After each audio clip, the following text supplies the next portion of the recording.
Hello and welcome back to another story time. I'll be doing some more of that in a moment, just a service update.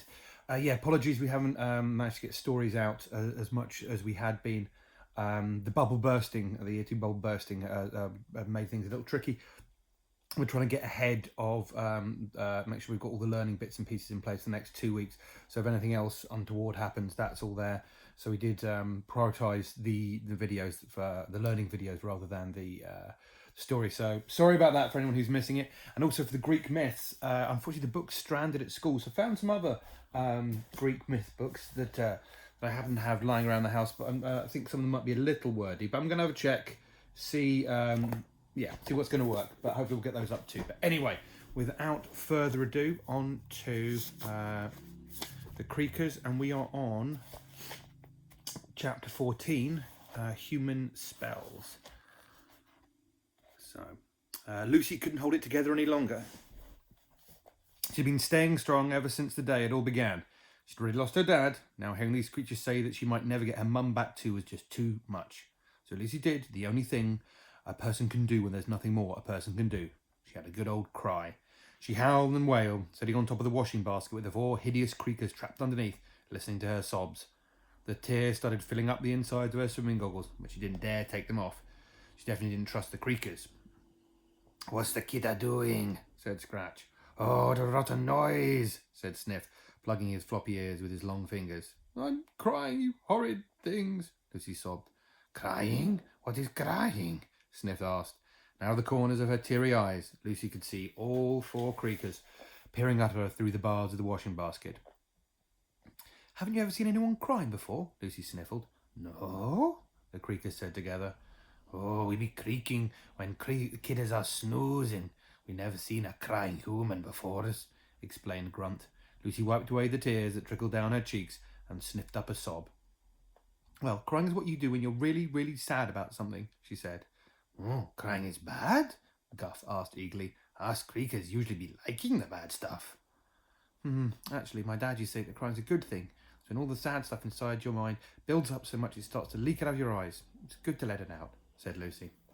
The creakers went quiet beneath her, like they were really thinking about something that she'd just said.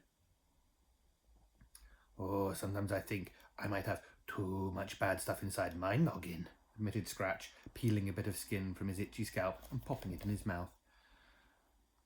"Every night it's creaking here and creaking there, scratching grown-ups one day, dozing kidders the next."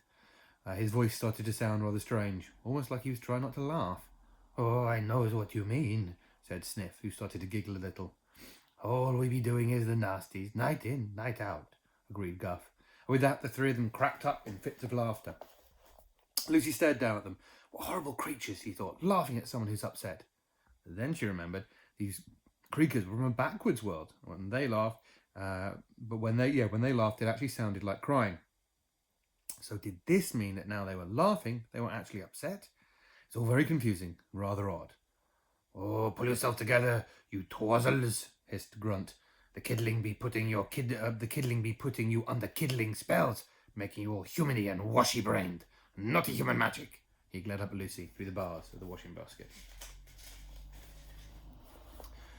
"I'm not putting them under spells," protested Lucy. "I don't know any spells at all. Humans can't do magic. I just told you a story, that's all." "Oh, exactly. Stories are magic. They put ideas in your noggin that weren't there before. That makes you think all different about the world," barked Grunt grumpily, and the other creakers snapped out of Lucy's story spell and came back to their rotten senses. All of a sudden, something seemed to happen that made the creakers shift awkwardly. Their wrinkly ears pricked up like a cat hearing a mouse squeak. Then Lucy heard the church bell chime in the distance. "What time is it?" Lucy started counting. "Oh, it's getting early," Grunt said. "The dark nearly be over," said Guff. "Let us be going back to the—" began Scratch. "Woleb?" "Oh, sorry. Woleb?" finished Sniff. "Nope," Lucy said, tightening the straps of her goggles. She shifted around until she was comfortable on top of the basket and said straight at them in the mirror, "You're not going anywhere until you tell me what I want to know. Why are you here? What have you done with the grown-ups?" The church bell stopped. It's 5 o'clock, almost morning. "Tell her, Grunt, it's the only ways," said Guff. "We be dust if she don't let us be going back." "Dust?" Lucy asked, but the creakers pressed their lips together tightly, and she could see they weren't going to say any more.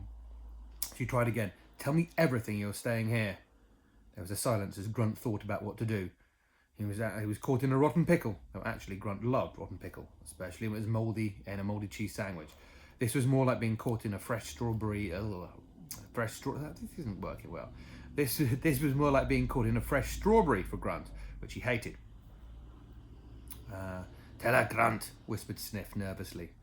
Yes, Grunt, said Lucy. Tell me what I want and I'll let you go, but I won't ask you again. What have you done with the grown-ups? All wrong, then. Grunt be telling the tricksy kiddling, but Grunt be getting the troubles for this, Grunt muttered. Troubles be better than dust, said Sniff, trembling a little.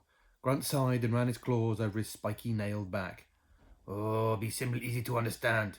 We creakers, we be hating them stupid grown-ups, he said.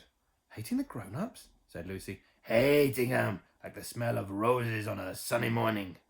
Hating 'em like the taste of raspberry ripple ice cream.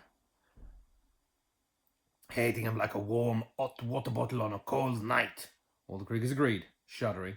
But why? Asked Lucy. Them stupid human grown-ups be taking all the stinkful waste and... Lucy noticed that Grunt was getting very agitated. He tried to spit out these words. They waste it, he spat. They waste what? They waste the waste.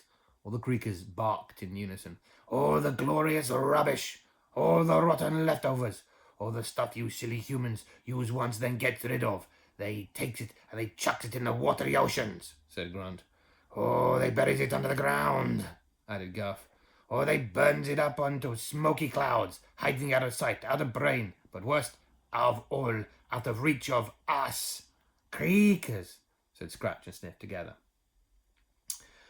Right, said Lucy. So what's the problem with all that? The creakers bashed their stinky hands on their slimy foreheads, let out frustrated moans. Isn't it obvious, you silly kiddling, answered Grunt. We creakers don't just love the stuff you be getting rid of. We needs it. Oh, it's what the Wolab works on, Guff explained. No pictures.